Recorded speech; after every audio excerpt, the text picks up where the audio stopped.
오늘은 시편 46편에 있는 말씀을 살펴보려고 합니다. 우리 이제 마지막 9절에 또 말씀하고 있고 그 전에 10절에도 말씀하고 있는 부분이지만 우리 주님이 누구신지를 알아야 된다라고 말씀을 하고 있습니다. 또 하나님이 어디에 계시는지 어떠한 분이신지 우리는 알아야 되겠죠. 근데 그 아는 방법은 하나님께서 자신의 그 부분들을 계시의 말씀으로 기록된 말씀으로 우리에게 알려주셨다는 거죠. 물론 성경뿐만 아니라 자연을 통해서도 우리는 주님이 어떤 분인가를 알 수가 있는 것입니다. 이제 그런 부분을 신학적 용어로 특별 계시, 자연 계시 이제 그렇게 부르기도 합니다. 하나님께서는 내가 누구인지를 알라라고 누차 이스라엘 백성들을 통해 말씀을 해주시고 있는 거죠. 근데 그렇게 자주 말씀하셨는데도 불구하고 이스라엘 백성들은 하나님을 알기를 너무 터부시했다, 경히 여겼다라는 것을 우리는 성경을 통해서 알 수 있습니다. 특히 이제 모세오경 중에 신명기 7장 9절에서도 끝부분만 말씀드립니다. 주 내 하나님 그분이 하나님이시요 신실한 하나님이신 줄 알라. 그러니까 하나님이 하나님이란 얘기죠. 주이시고 하나님이시고 또 신실하신 분이다라고 말씀을 하고 있습니다. 이 세상에 얼마나 많은 신들이 있습니까? 특히 섬나라 같은 경우에는 신들이 너무도 많아요. 또 바울이 이제 언급한 것처럼 너무도 신이 많아서 이름 없는 신, 이제 알 수 없는 그런 신이 있었다고 하지 않습니까? 근데 신들에 대해서는 많은 사람들이 관심을 갖고 있고 또 믿는 자도 있지만 신을 이제 부정하는 자들도 굉장히 많습니다. 이제 믿기 싫어서 그러겠죠.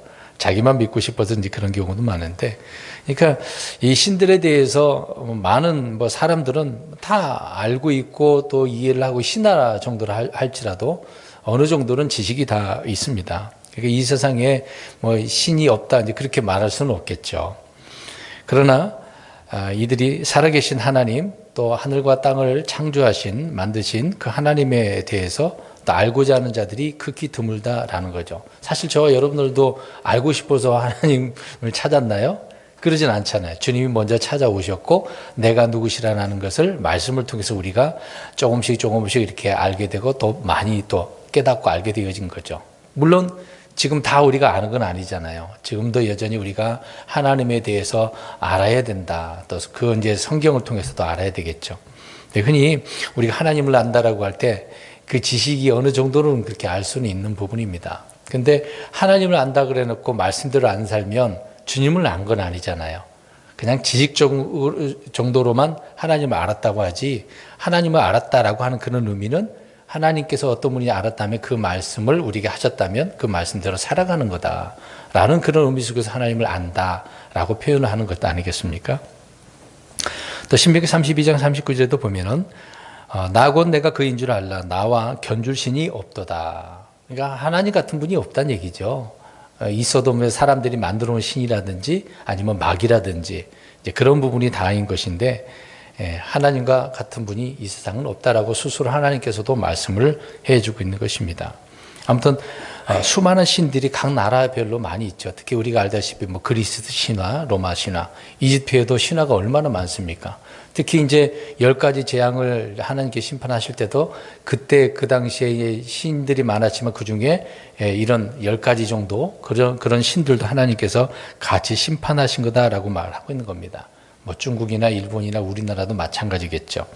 아무튼 이런 많은 신들이 있지만 참 하나님이신 우리 하나님을 알아야 된다라는 것이죠. 오늘 이제 그런 내용을 46편에서 말씀을 하고 있는 것입니다. 그리고 또 하나 우리 성도들이 체험적으로도 주님을 알아야 되거든요. 지식으로만 공부해서만 아는 게 아니라 실제 말씀을 통해서 경험을 해야 돼요. 삶 속에서.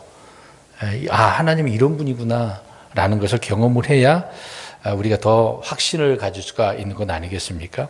막연히 지식적으로만 알면 신앙생활 하는데 좀 미지근할 수도 있는 거거든요.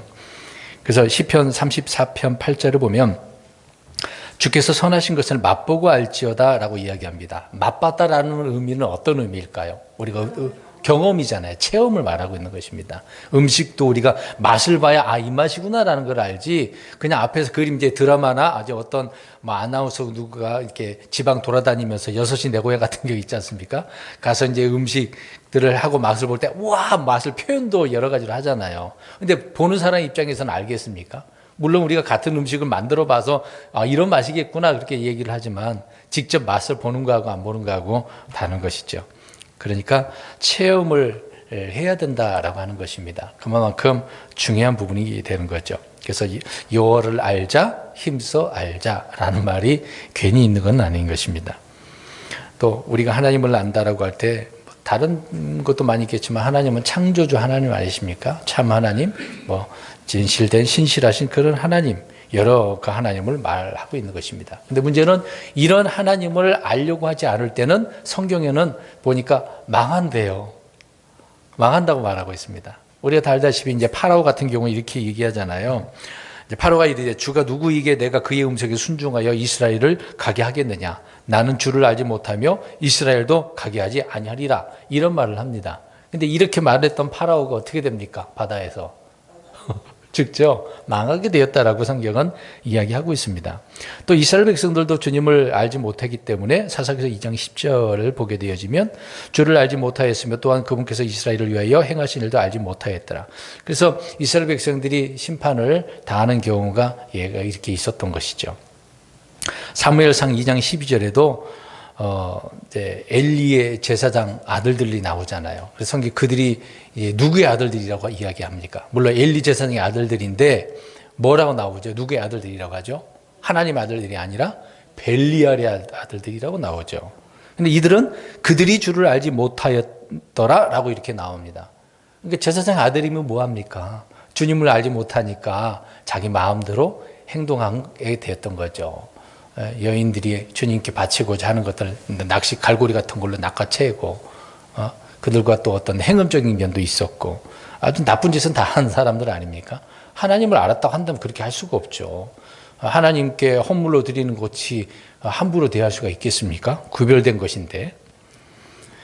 이렇게 성경에 많은 부분이 있어서 하나님을 알지 못하면 망한다. 이제 이 구절 한번 읽어보겠습니다. 우리 호세아서 4장 6절. 그러니까 주님에 대한 지식이 많은 것은 좋은 거예요. 근데 그것이 지식으로만 멈춰서는 안 된다. 체험을 해야 된다. 경험을 해야 된다. 그 말씀을 자꾸 드리는 것입니다. 호세아서 4장 6절 시작. 내 백성이 지식이 없으므로 망하는도다. 내가 지식을 거부하였으므로 나도 너를 거부하여 내가 나를 위한 제사장이 되게 못할 것이요. 내가 내 하나님의 율법을 잊었으므로 나도 내 자녀들을 잊으리라. 지식이 없다라는 것은 하나님을 아는 지식을 말하고 있는 거잖아요. 주를 아는 지식이 없으면 어떻게 된다? 망한다. 이건 제 말이 아니잖아요. 주님이 말씀한 거 아니겠습니까? 이사야 5장 13절에도 이스라엘 백성들이 포로로 잡혀간 이유를 말합니다. 거기에 내 백성이 지식이 없으므로 포로로 잡혀갔으며 라고 이야기합니다. 그러니까 하나님을 알았다면 포로로 잡혀갈 일이 있겠습니까? 몰랐으니까 우상을 섬겨서 하나님은 말씀한 대로, 모세를 통해 말씀한 대로 그들을 이렇게 심판을 하셨던 것이죠. 또 땅도 더럽혔으니까요. 말씀드린 것처럼 주를 아는 지식은 성경 말씀밖에 없습니다. 하나님께서 직접 내가 누구다라고 말씀하셨기 때문에 그 말씀하신 그분을 우리가 체험적으로 늘, 물론 기록된 말씀을 믿고 확신을 또 가져야 되겠죠. 늘 경험을 해야 된다라고 말씀을 하고 있는 것입니다. 근데 문제는 주님을 알고자 하는 의지가 있어야 되잖아요. 의지가. 소원이 있어야 되는 거 아닙니까? 나는 주님을 알고 싶습니다. 하나님 경험을 많이 하게 해 주십시오. 부족합니다. 나는 지식이 연약합니다. 부족합니다. 잘 모릅니다. 판단 능력도 없습니다. 나 자신을 낮추고 주님을 알게 해달라고.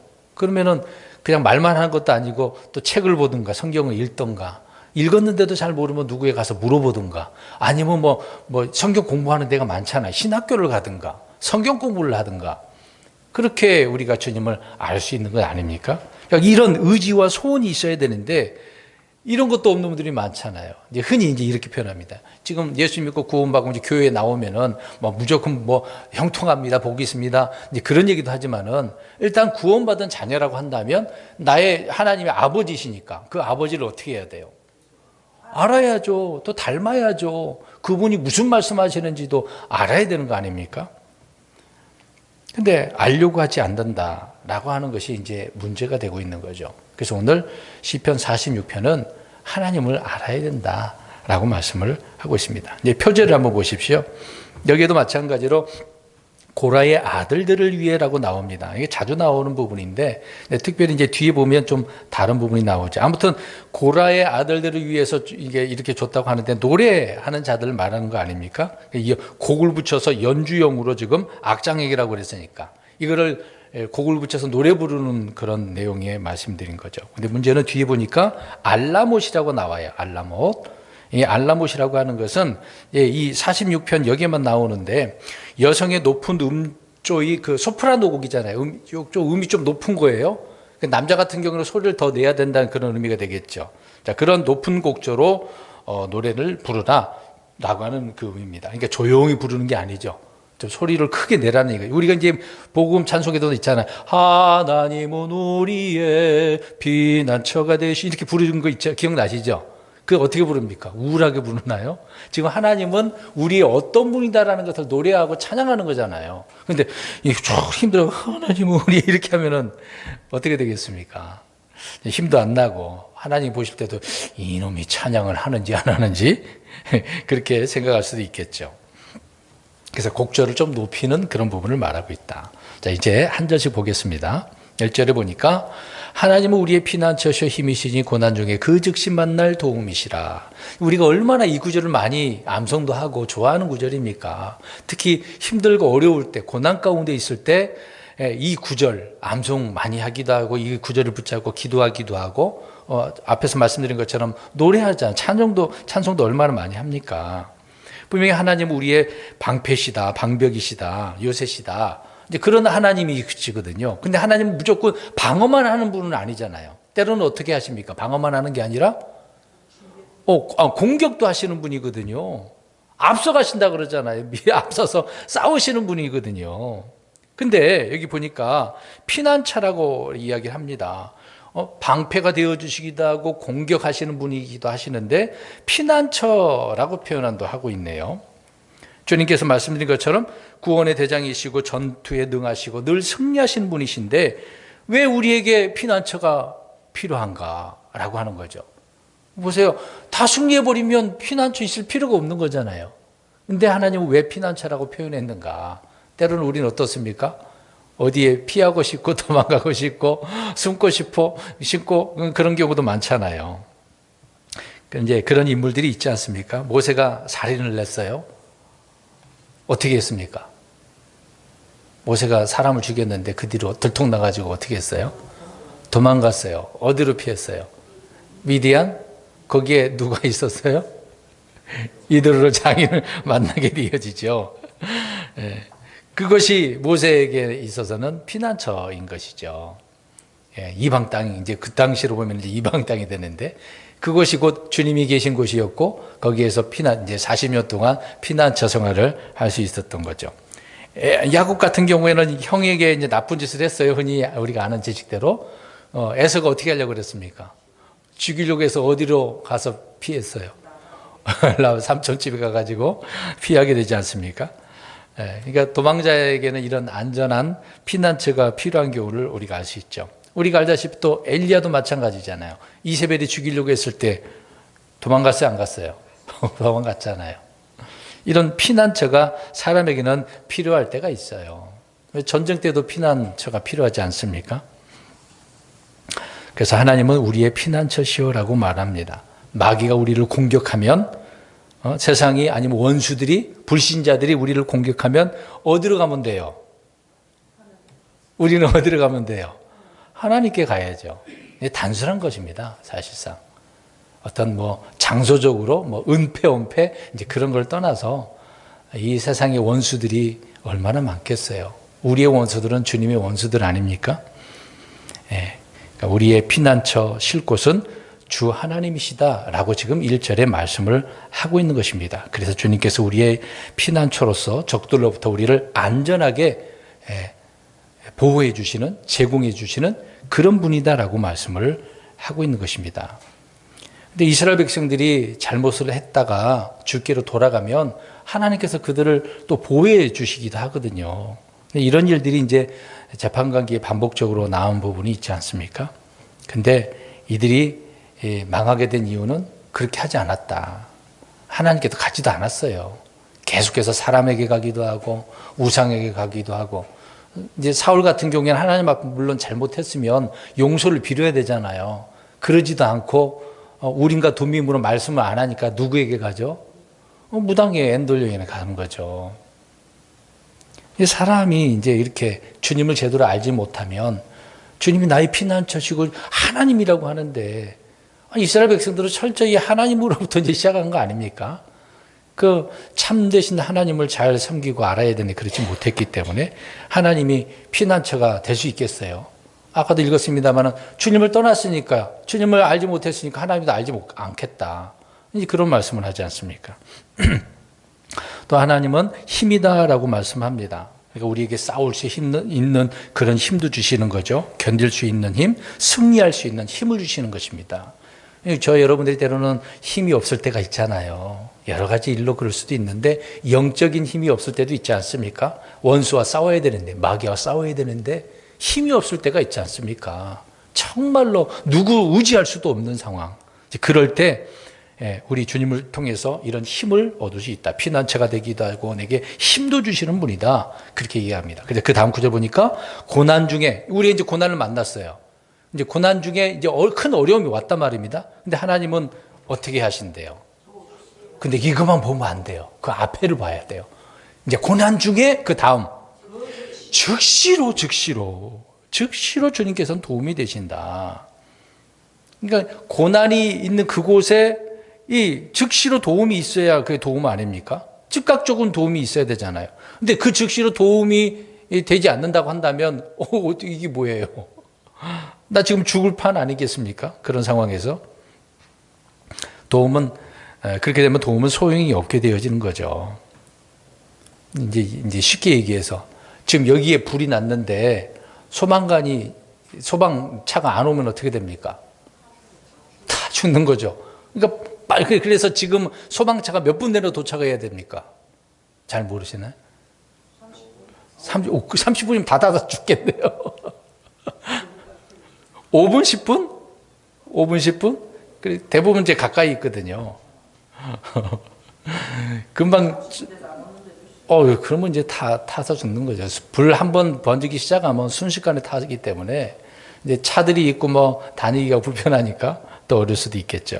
그러니까 말씀드린 취지는 뭐냐면은 지금 불은 여기서 났는데 소방차가 이제 다른 곳으로 아니면 늦어지고 그런다면 안 된다, 그 얘기잖아요. 그러니까 지금 내가 고난 중에 있는데 하나님이 즉시로 와서 나를 도와줘야 되는데 안 도와주면 고통스럽죠, 더 괴롭죠. 그래서 하나님은 지금 즉시로 도움이 된다라고 말씀을 하고 있습니다. 나의 쉼이 되고 힘이 되고 현장에서 이렇게 도와주시는, 그런 즉시로 도와주시는 분이다라고 이야기를 하고 있습니다. 이런 하나님을 우리가 알아야 되겠죠. 이제 경험은 해야 돼요. 경험하지 못하면 뭐 하나님 오시겠어? 나 같은 사람 오시겠어? 이렇게 생각을 해버린다는 얘기죠. 2절 보겠습니다. 그러므로 땅이 이동되든지 산들이 끌려가서 바닥 한가운데 빠지든지. 자, 고난 중에 그 현장에 즉시로 도움이시기 되기 때문에 우리가 주님을 두려워하지 않는다라고 지금 이제 3절까지 이제 표현한 다음에 이렇게 말씀을 하고 있는 거죠. 오늘 2절 보니까 땅이 어떻게 되든지 이동되든지, 이 땅이 이동된다는 의미는 뭐예요? 뭐 지진 같은 게 일어나는데요. 산들이 지금 끌려간다. 그러니까 주님께서 이 산을 들어서 이쪽으로 옮긴다, 뭐 그런 표현도 있지 않습니까? 바다 한가운데 빠지든지, 그러니까 어떻게 보면 환경이 변하든지 지형이 변하든지 자연재해가 있다 할지라도 이런 상황에서도 내가 두려워하지 않는다. 왜요? 1절로 다시 가서 하나님은 피난처시고 힘이시고 즉각적으로 도움이 되시는 분이기 때문에 난 두렵지 않는다 라고 지금 2절 3절에서 말씀을 하고 있는 거죠. 여러분, 이런 주님을 경험해야 돼요. 실제 뭐 천재지변 같은 경우에서도 이런 일이 있으면 얼마나 감사하겠습니까? 이번에 정태웅인가요? 연예인? 미국의 우주도, 그 우주라고 하는 골프 선수 황제 있잖아요. 차 사고 났을 때 뒤집혔는데 목숨 건졌지 않습니까? 이제 그거를 이제 어떤 링크 달면서 자기도 이제 사고 났는데, 미국에 사고 났는데 나는 멀쩡하다라고 하면서 하나님께서 나를 보호해 주셔서 내가 살았습니다. 그렇게 글을 썼더라고요, 보니까. 물론 뭐 환경이 뭐 이리저리 해서 안 부딪혔으니까 여러 가지로 생각할 수 있겠지만 믿음의 사람들은 그런 상황에서도 주님이 나를 어떻게 하는 분이라고 하죠? 도우시는 분, 보호하시는 분이라고 표현을 하지 않습니까? 믿음의 사람들은 그렇게 말들을 하는 거죠. 그러니까 즉시로 나를 이렇게 도와주시는 분. 그러니까 이런 분을 경험을 하면 어떠한 어려움이 이렇게 또 온다 하더라도 두려워하지 않는다라는 표현을 우리가 하게 되어지는 거죠. 그런 확신들이 있어야 되는 것입니다. 이런 일들이 뭐 문자적이든 실제적이든 뭐 예언적인 앞으로 일어날 일이든 많은 부분에 있어서 경험을 해야 된다라는 것이죠. 3절 가서 보겠습니다. 바다의 물들이 큰 소리를 내며 풍랑이 엄청나게 이제 인다 그 얘기죠. 요동하든지 그것들이 넘쳐서 산들이 흔들리든지 우리는 두려워하지 아니하리로다 셀라. 그러니까 하늘과 땅의 천재지변을 지금 이야기하고 있는 거잖아요. 얼마나 그냥 파도가 세게 쳤으면 이거를 지금으로 5m, 10m 높이로 오는 걸 뭐라고 부르죠? 해일 같은 그런 경우 있잖아요. 쓰나미로 인해 가지고 그때 뭐 그 순간 그 현장에 해변 가운데 있으면 어떻게 됩니까? 죽는 거죠. 만약에 저와 여러분들이 있으면 어떻게 해요? 뭐 죽을 수도 있겠죠. 근데 갑자기 떠내려갔는데 사는 경우도 있지 않습니까? 뭐 그 미국의 무역센터가 무너졌을 때 살아나는 사람도 있더라고요. 그런데 또 어떤 환경에 또 살아가는 2번이나 산 사람이 있었어요. 참 그렇게 살아남은 사람들 보면 놀라운 경험을 한 것으로 우리가 이해할 수 있습니다. 아무튼 어떤 천재지변이 일어난다 하더라도 성도들은 두려워하지 않는다. 특히 이스라엘 백성들은 대환란 때 이런 주님이 힘이 되시고 피난처가 되시고 즉시로 도움이 되시는 분임을 그들은 고백하게 될 거다라는 것입니다. 왜 그러냐면 지금 오늘 46편에 보면 셀라가 몇 번 나와요? 1번, 2번, 3번? 셀라는 언제 표현이 있을 말씀이라고 그랬습니까? 네, 환란, 재림 때, 주님께 재림 때. 이제 환란 끝부분 그때 얘기하는 거죠. 환란 때와 재림 때를 언급을 하고 있습니다. 그러니까 특히 이스라엘 백성들은 적그리스도에 의해서 얼마나 많은 고통을, 어려움을, 고난을 당하겠습니까?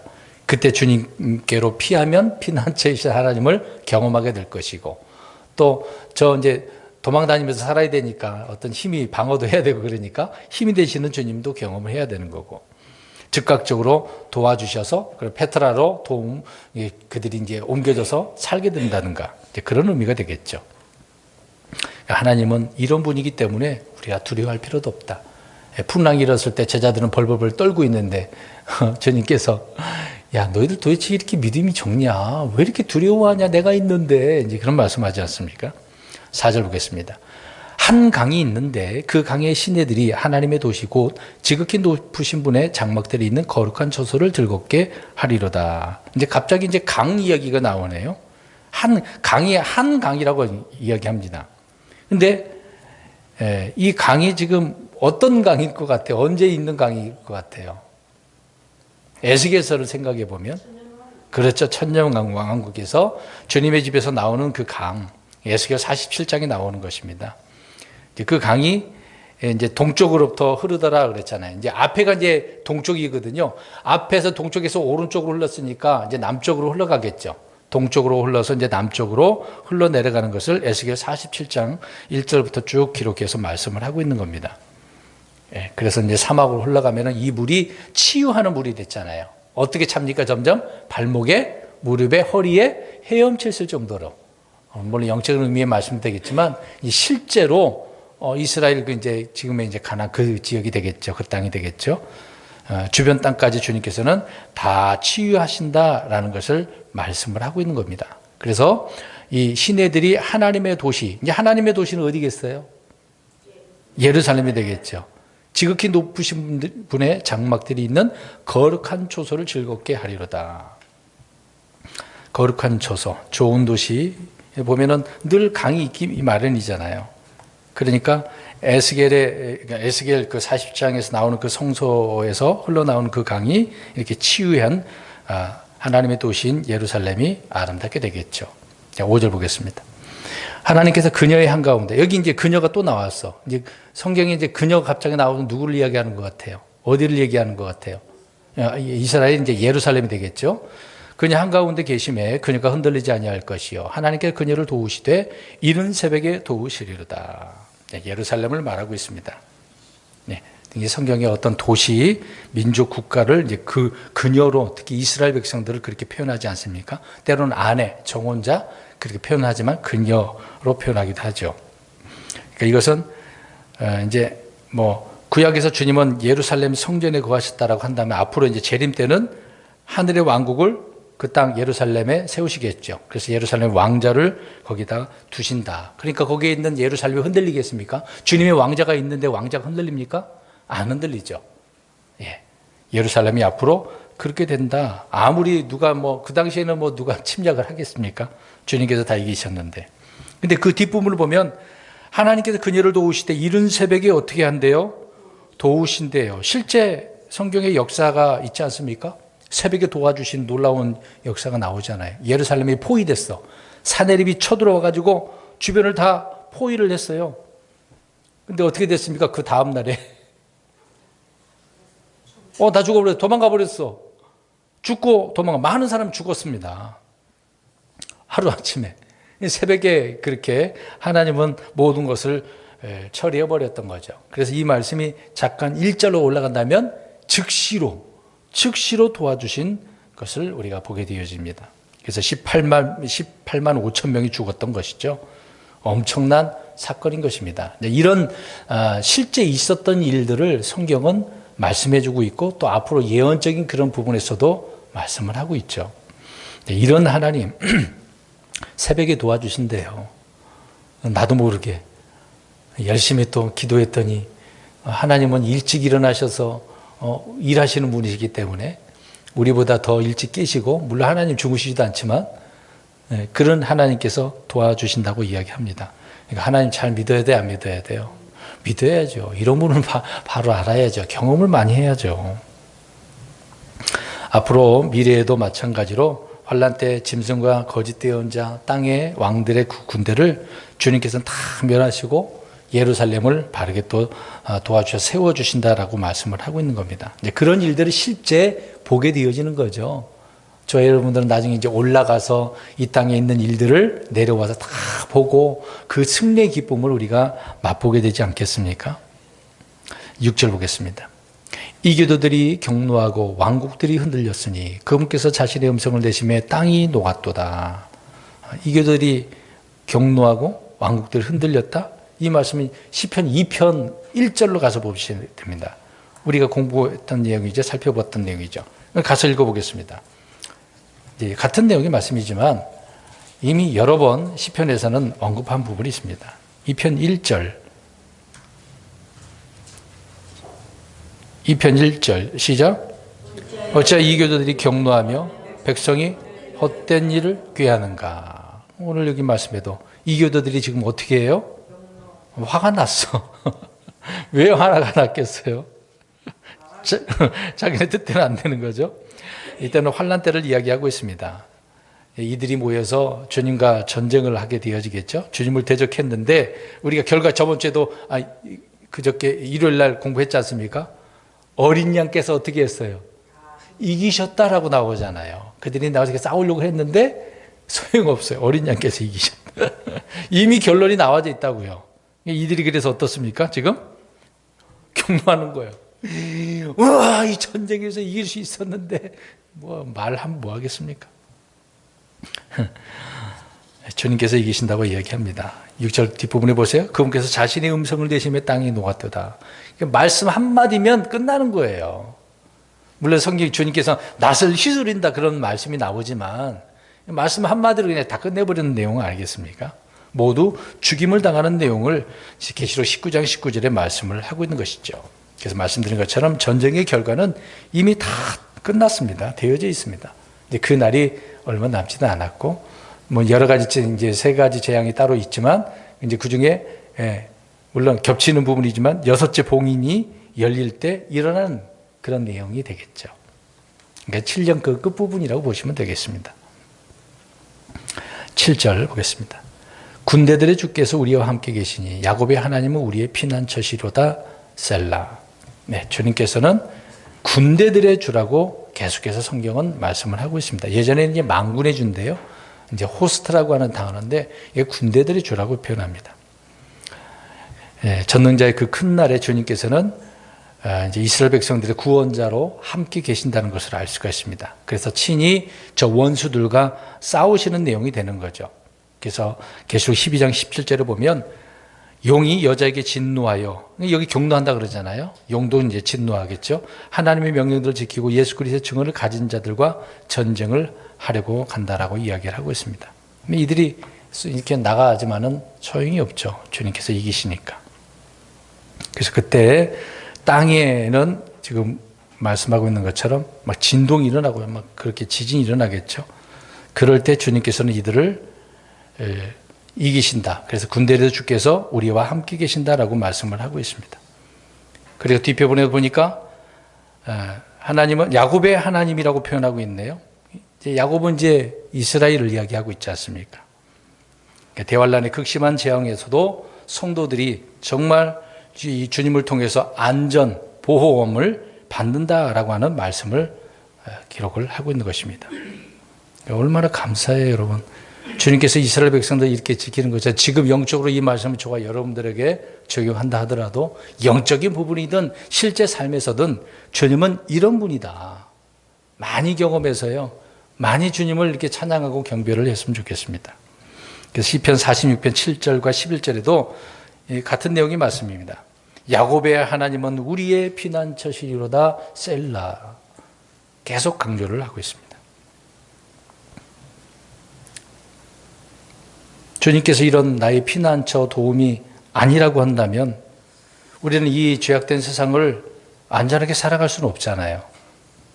만약에 보세요. 이 말씀대로 우리가 이제 부정적으로 생각해 보자고요. 하나님이 이런 분이 아니래요. 그럼 우리가 어떻게 살아요? 저 마귀를 어떻게 대적해서 이길 수 있습니까? 원수들을 어떻게 대항을 해요? 못 이기죠. 사실상 누가 더 힘이 세요? 마귀가. 저 불신자들이, 그들은 권력도 있잖아요. 무기도 있잖아요. 돈도 많잖아요. 이 세상을 막 좌지우지하잖아요. 지금은 이 세상의 신이 다스리고 있으니까 우리가 이길 수 있습니까? 못 이겨요. 우리가 이길 수 없어요. 아무리 뛰어난 사람이 똑똑한다 하더라도 소용없습니다. 떼거지로 몰린다 하더라도 못 이겨요. 특히 이스라엘 백성들은 환난 때 이길 수 있어요? 안 된다고 나와요. 허락했다고 하잖아요. 저 마귀에게.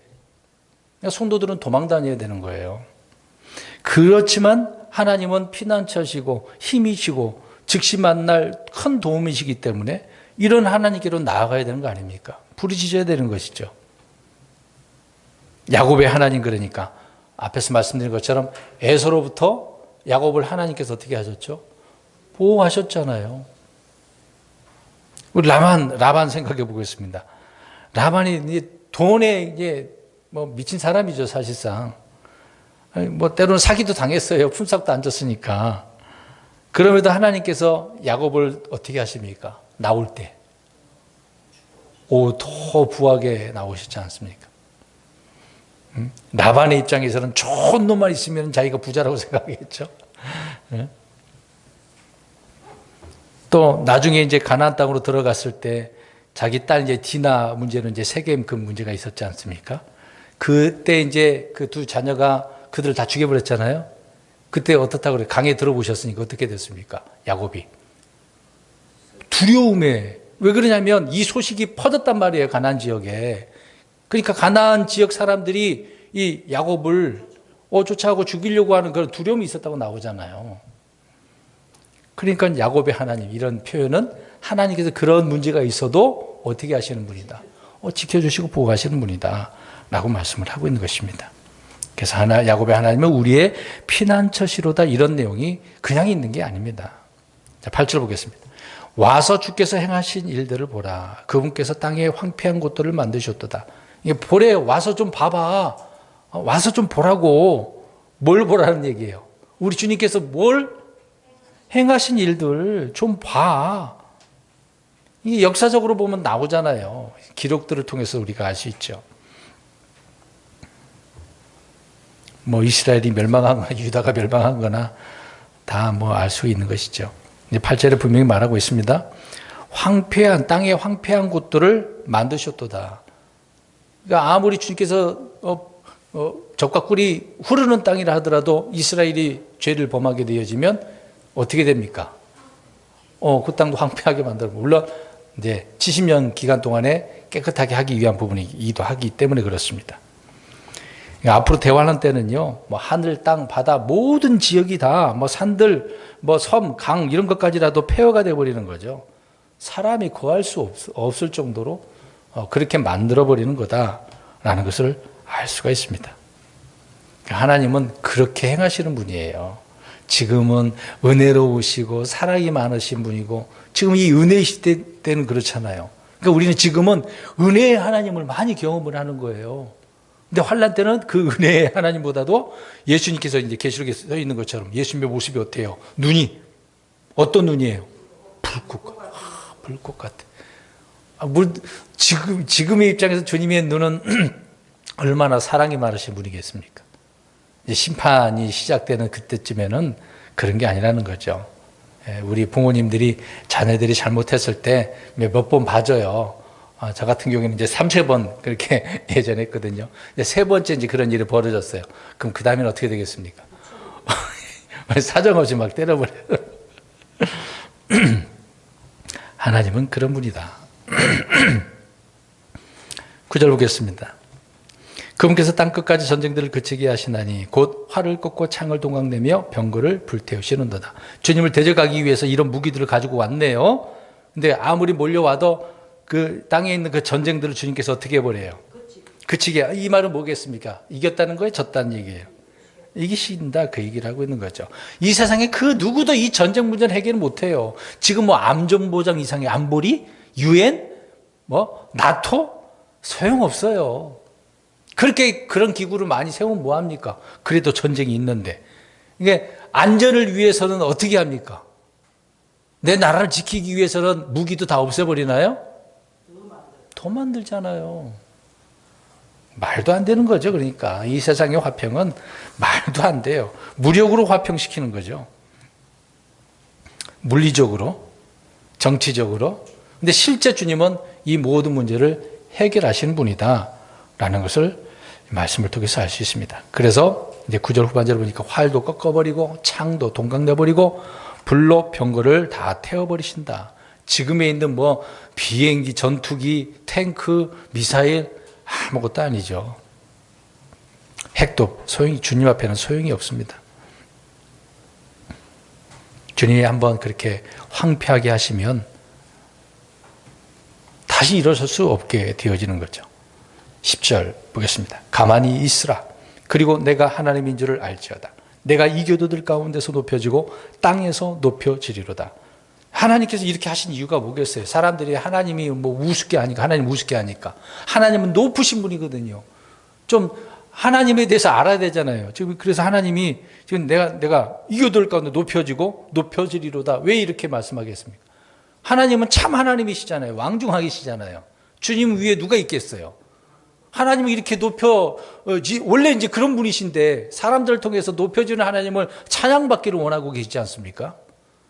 근데 이런 일을 통해야, 이렇게 해야 하나님 그제서야 하나님을 향하여 하나님 정말 참 하나님이십니다. 신실하신 하나님이시군요. 보호하시는 분이군요. 피난처시군요. 고백하게 되어지는 거죠. 그래서 가만히 있으래요. 좀 가만히 좀 있어. 이 말씀은 무슨 말씀이겠습니까? 주님 앞에 굴복하라는 얘기죠. 주를 대적해서 일어나지 말고 불평하지도 말고 불만을 쏟아내지 말고 주님 앞에 무릎 꿇어 자복을 해. 모든 것을 포기해. 내려놓고 내가 누구인지 좀 알아. 내가 어떤 신인 줄 아니? 그 얘기를 지금 하고 있는 거죠. 그래서 주님께서는 가만히 있으라. 내가 하나님인 줄을 알지어다. 그렇게 하시면은 이런 명령을 탁 내리셨으면 온 세상이 다 무릎 꿇고 경배를 하게 되고 주님을 찬양하게 되겠죠. 조용하게 되겠죠. 지금은 사람들이 여기저기서 막 데모를 피켓 들고 단체를 막 떼거지로 몰려오잖아요. 소용없습니다. 주님께서 이제 오셔서 이런 말씀 한마디면 잠잠하게 되어지겠죠. 왜, 이 세상이 왜 그러겠습니까? 주님을 알아요, 몰라요? 모르니까 그러는 거예요. 모르니까 나대는 거거든요. 흔히 이런 말 하잖아요. 무식하면 뭐, 왜 이런 말을 하겠습니까? 용감, 이 표현이 좋은 의미입니까? 결코 좋은 의미는 아니에요. 무식하면 그냥 싸질리는 거죠. 그게 이제 자기는 용감한 거, 잘하는 거라고 생각합니다. 이제 TV에 이제 그런 건, 이제 드라마네요. 유튜브 같은 거, 그런 뭐 정치인들 참여해갖고 막 말 싸붙이는 사람도 있잖아요. 그들은 나름대로 잘한다고 생각할걸요. 주님을 모르면 그렇게 합니다. 많은 그리스도인들도 그렇게 앞장서서 하는 사람들 볼 때 너무도 안타까워요. 주님이 그렇게 하라고 그랬을까? 그런 생각들을 많이 하게 되어집니다. 주님은 분명히 이 교도들 가운데서 높여지기를 원하고 계세요. 온 땅에서 높여지기를 원하죠. 그래서 주님께서는 이런 일들을 할 수밖에 없는 거죠. 사람들은 하나님 왜 이런 심판의 하나님이야? 사랑의 하나님이라면서 그러면 사랑은 좀 더 알아보지? 근데 그 경험도 안 하고 알아보지도 않으면서 무조건 주님을 심판하시는 하나님이라고 비판하고 불평하죠. 몰라서 그러는 거예요. 하나님은 이렇게 높여주신 하나님입니다. 우리 성경 마지막 구절 한번 읽겠습니다. 11절은 이제 11절 앞에 있는 7절 말씀의 반복이니까 넘어가고 10절로 보면 됩니다. 시편 83편 18절 보겠습니다. 이 구절만 보면 됩니다. 시편 83편 18절 시작. 홀로 여호와라는 이름을 지니신 주께서 온 땅 위에 지극히 높으신 분이심을 사람들이 알게 하소서. 하나님은 지극히 높으신 분이에요. 온 땅의 사람들이 이런 하나님을 알고 거기에 주님 발 앞에 엎드려서 주님을 경배해야 되지 않겠습니까? 그러니까 하나님을 모르니까 그게 안 되는 거죠. 근데 하물며 우리 그리스도인들 어떻습니까? 이런 하나님을 모르고 아나무인처럼 살아가는 경우가 많죠. 킹제임스 성경 들고 다닌다고 하나님을 잘한다고요? 지식에서는 뛰어날 수도 있어요. 그러면 그 삶이 하나님을 아는 만큼 성숙하고 겸손하고 그래야죠. 사랑도 많아야 되잖아요. 원수도 사랑해야 되잖아요. 그렇게 못하는 이유는 뭐겠어요? 하나님을 제대로 안 겁니까? 맛보아 알지어다 이 말은 뭐예요? 아까 얘기했잖아요. 경험하지 못해서 그러는 거예요. 지식만 들어간 거죠. 결론적으로 사랑하는 성도 여러분, 오늘 하나님은 우리 하나님이 어떤 분인가를 좀 알라라고 이야기합니다. 이건 부탁이 아니에요. 명령한 겁니다. 알아야 돼 너희들. 당연히 알아야 되는 거야 라고 말씀하고 있는 겁니다. 우리는 더 많이 주님을 알아서 더 잘 섬기고 더 바르게 섬기고 더 주님을 기쁘게 할 수 있는 그런 그리스도인으로 세워지기를 주의 이름으로 축원드립니다.